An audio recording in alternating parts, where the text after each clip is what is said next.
Jeremias 2, os versículos do 13 ao 22, e lá diz assim: porque o meu povo cometeu dois males. Abandonaram a mim, a fonte de água viva, e cavaram cisternas rachadas que não retêm as águas. Por acaso Israel é escravo ou servo nascido em casa? Por que então veio a ser presa de outros? Os leões novos rugiram contra ele e levantaram a sua voz. Fizeram da terra de Israel uma desolação. As suas cidades estão queimadas e não há quem nelas habite. Até os moradores de Memfis e de Táfnis raparam o alto da cabeça de Israel. Por acaso isso não aconteceu com você, porque você abandonou o Senhor, seu Deus, quando Ele o guiava pelo caminho? E agora, que lucro você terá indo ao Egito para beber as águas do Nilo? Ou indo à Síria para beber as águas do Eufrates? A sua própria maldade o castigará, e as suas infidelidades o repreenderão. Saiba, pois, e veja como é mau e quão amargo é deixar o Senhor, seu Deus, e não ter temor de mim, diz o Senhor dos Exércitos. Porque há muito tempo quebrei o seu jugo e rompi as ataduras que o prendiam. Mas você disse: não quero te servir. Pois em todos os montes altos e debaixo de todas as árvores frondosas, você se deitava e se prostituía. Eu mesmo a plantei como videira excelente, da semente mais pura. Como então você se tornou uma planta degenerada, como de videira brava? Mesmo que você se lave com salitre e use muito sabão, a mancha da sua iniquidade continua diante de mim, diz o Senhor. Espírito Santo de Deus, aqui estamos para te ouvir e, sobretudo, atender, ó Deus, a tua palavra. Que possa ser que traga muitos desafios para alguns aqui, para nós. Mas nós cremos que pela fé e com a ajuda do teu Santo Espírito, iremos romper as barreiras que têm nos impedido de ter intimidade contigo. Ó Jesus, transforma-nos. Transforma-nos de cisternas, Pai, a uma vida verdadeira contigo, vivendo e estando junto à fonte de águas vivas. Essa é a nossa oração e o nosso clamor, em nome de Jesus. Amém. Que texto pesado, né? Duro. Eu acredito que nós, enquanto seres humanos, eu não sei vocês, na verdade eu vou falar por mim, então, né? Nós gostamos de ouvir palavras bonitas, versos poéticos, orações de louvor. Quando as palavras elas são duras, a gente ou não gostaria de ouvir ou fica bem ofendido quando escuta. Não é verdade? Mas o intuito de Deus não é nos afastar dele, de forma alguma. É nos corrigir. E de tempos em tempos, ele levanta homens e mulheres, como Jeremias, para chamar o seu povo ao arrependimento. E nesta manhã, ele quer falar aos nossos corações. Ele quer corrigir-nos porque nos ama, assim como um pai corrige o filho, a quem quer bem. Essas palavras nós encontramos também lá em Provérbios, capítulo 3, versículo 12. O trabalho ministerial, o trabalho missionário, desde sempre, é um desafio para aquelas pessoas que são chamadas a cumprir. Muitas vezes é um trabalho duro e mais longo do que gostaríamos que fosse. E pior do que isso, às vezes estimamos um número grande de convertidos. E Deus nos envia a batalha para salvar somente uma vida. Aquela que é muito amada por Ele, que é muito preciosa aos seus olhos. E é assim também que eu me sinto, muito amada por Deus. Eu sou o único fruto do projeto missionário que aconteceu em Barros, Ceará. Nos anos 2021, 2022, 2001, 2002, já estava quase formada. Já estava aqui. E eu fico pensando que talvez para alguns daqueles missionárias que foram até aquela cidade, para alguns daqueles profetas, pastores, talvez tenha sido frustrante ter feito todo aquele trabalho para resgatar somente uma vida. Para mim, no entanto, foi o maior ato de amor de Deus. Ele vai ao nosso encontro. Ele move pessoas, ele move países. Ele move até mesmo pessoas que nem são entregues a ele, para auxiliar na missão. E Jeremias também passou por muitas situações frustrantes. E talvez por um tempo maior do que ele gostaria que fosse. Ele foi profeta durante 40 anos. 40 anos é mais do que eu tenho. Profetizando a Judá e as nações gentílicas. Ele viveu no reinado do rei Josias, tempo em que houve um curto avivamento. No reinado de Zedequias, que apesar de gostar de ouvi-lo, não colocava em prática as suas palavras. E no reinado do rei Joaquim, que além de desprezar as suas palavras, tentou matá-lo. O povo de Judá estava afastando-se de Deus. E foi nessa ocasião em que Jeremias foi enviado para falar do perigo que eles estavam incorrendo em não voltar para a fonte de águas vivas.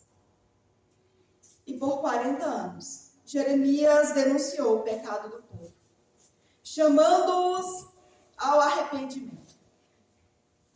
Por causa disso, por causa das palavras que chegavam de forma desagradáveis às pessoas, ele sofreu muitas privações, ele sofreu perseguições, ele sofreu injustiça, ouviu o que ele não gostaria de ouvir, foi insultado, foi lançado na prisão, foi levado forçadamente para o Egito, foi rejeitado pelos seus vizinhos, pela sua família e pelos reis.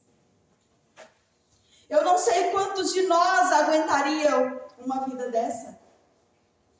Às vezes, na emoção de um louvor ou até mesmo de uma oração, a gente se entrega e diz: ó Deus, me leva aonde tu queres. E a gente nem sabe o que está pedindo para ele. A situação de Jeremias era uma situação de extremo sofrimento, de extrema dor. E nessa ocasião, Jeremias prega sobre as cisternas rotas. Vocês já viram uma cisterna? E uma cisterna rota, vocês já viram também? Não, né? As cisternas, o nome cisterna vem do hebraico, bor, que é um lugar cavado, é um poço. E era um lugar onde guardava-se água potável. E a maioria dessas cisternas eram reservatórios cobertos, escavados na terra ou na rocha, para onde escorria o excesso das águas da chuva e guardadas para serem usadas no período da seca na Palestina. Uma cisterna cisterna seca e abandonada poderia ser usada como cárcere, conforme nós vemos que aconteceu com José. Lembram? E aconteceu com o próprio Jeremias. Já as cisternas rotas eram cisternas rachadas, que não guardavam a água e não a mantinha limpa. Era uma cisterna inútil, apesar de todo o trabalho das pessoas que haviam escavado.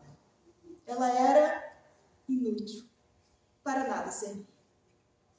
A fim de sanar ou amenizar a falta de água potável em regiões secas do Brasil, o governo deu vida ao programa Cisterna, Água para Todos. E talvez alguns de vocês já tenham ouvido falar nesse projeto. No Nordeste, por exemplo, muitas famílias foram beneficiadas. O programa Cisternas trata-se de uma tecnologia simples e de baixo custo. Nada novo. Algo que há muito tempo já vinha sendo usado. A água da chuva é captada do telhado por meio de calhas e armazenado em reservatório. A minha família, ela sofreu muito com a seca. Muito. E não sofremos mais porque quando meu pai comprou a casa que a minha mãe mora, hoje lá em Barros, Ceará, tinha um poço no quintal. Lá nós chamamos de cacimbão. Era um poço, a água não era potável, mas dava para lavar louça, dava para limpar a casa, dava para lavar roupa, ou seja, auxiliava muito, né? Nos auxiliava bastante. E por muito tempo, aquela fonte de água nos supriu. Mas com o tempo e com a seca, ela secou. Foi inútil depositar a confiança naquele poço. E o texto de Jeremias quer chamar a nossa atenção para este mal tão presente em nossos dias. Nós temos depositado a nossa confiança em pessoas, em coisas, em lugares. E para isto, Jeremias aponta 2 males que Judá cometeu. E a nossa geração tem andado pelo mesmo caminho.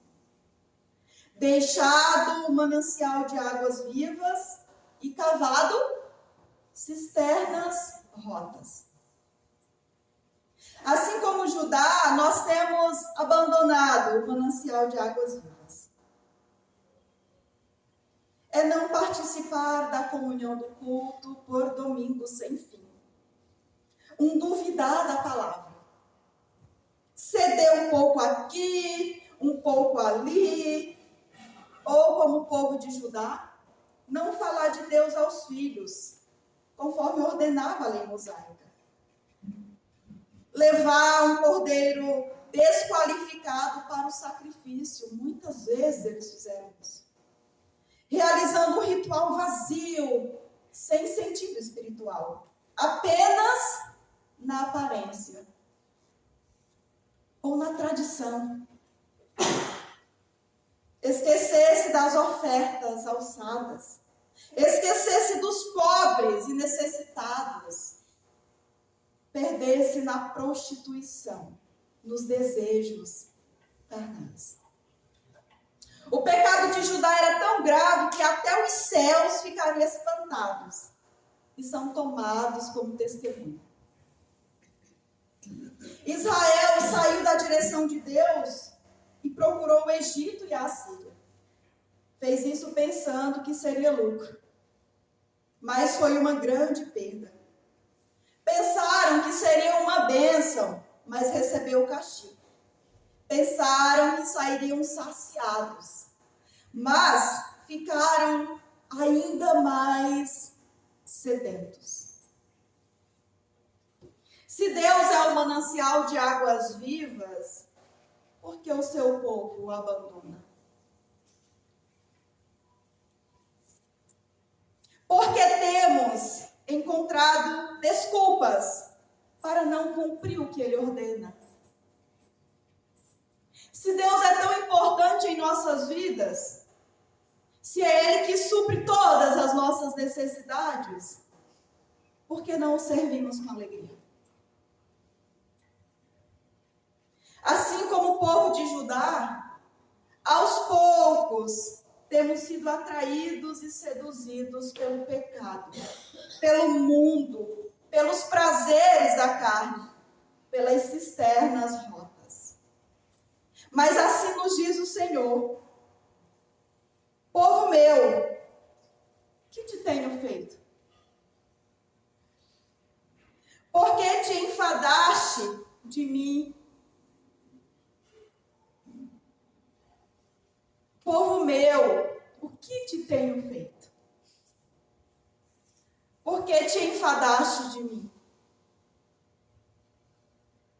O filho pródigo, somente depois que perdeu tudo, percebeu que na casa do pai havia uma fonte inesgotável, onde até mesmo os empregados tinham oportunidade para servir-se à vontade.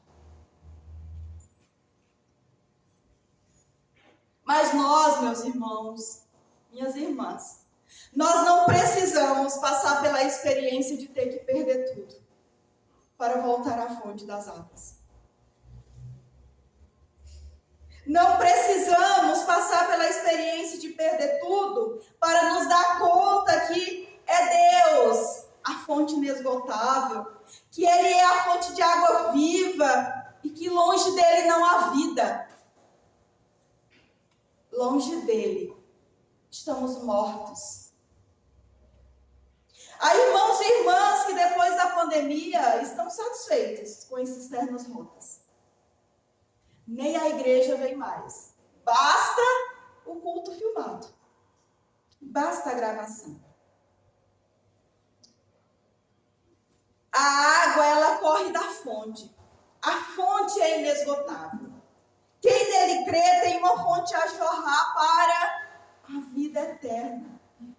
Quem nele crê nunca mais terá sede.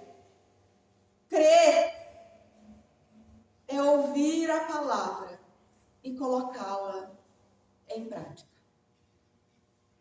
Eu conheço muita gente que sabe a Bíblia de cor, que conhece a palavra de cabo a rabo. Satanás é um deles, né? Mas não pratica. Mas ainda assim sentem-se os mais próximos de Deus. Em compensação, eu conheço pessoas que não conhecem nada da palavra, mas são pessoas amorosas, servas prestativas. São pessoas que respeitam, que vivem a justiça. Não basta somente conhecer. Temos que colocar em prática. Por falta de fé e prática da palavra, as cisternas rotas por todos os lados.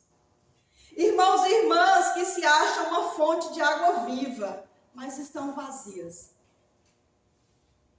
Vazias de amor, vazias de empatia, de solidariedade. Vazias de palavras de ânimo, vazias de respeito. Sabe por que isso? Porque nós damos aquilo que nós temos. Se nós somos cisternas rotas, não temos nada para oferecer. Mas se nós estamos ligados à fonte de águas vivas, do nosso interior fluirão rios de águas vivas. Às vezes eu tenho a impressão que eu caminho com um monte de cisternas rotas. Não há o que esperar, mas a gente espera. Mas é Jesus que gera transformação. E Ele quer nos transformar. Mas Ele não quer nos transformar em cisternas. Sabe o oleiro?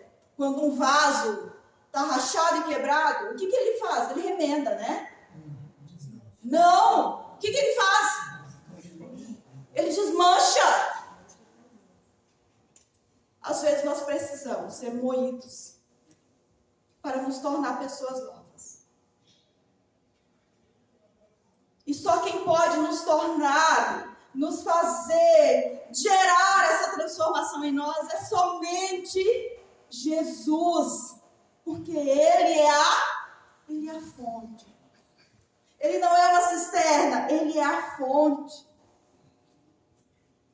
Nós não precisamos armazenar água, porque Ele é a nossa fonte a jorrar pela vida eterna.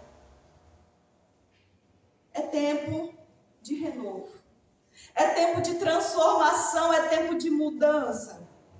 E eu estou falando essas palavras num contexto onde muitos aqui perderam tudo. Talvez seja até injusta algumas dessas palavras, mas elas não são minhas, elas são palavras de Deus. As pessoas perderam tudo também. As pessoas precisaram passar por um momento de dor, de perda, de desolação, para voltar à fonte de águas vivas. Deus não deseja que o seu povo viva de esmolas, de um poço, de uma garrafa de água, porque ela vai secar, ela vai acabar e ela vai trazer frustrações. O que Deus tem para o seu povo é algo muito maior. É uma riqueza. E eu acho esplêndido quando João, em sua visão, narra o céu. É ouro. São pérolas, marfim.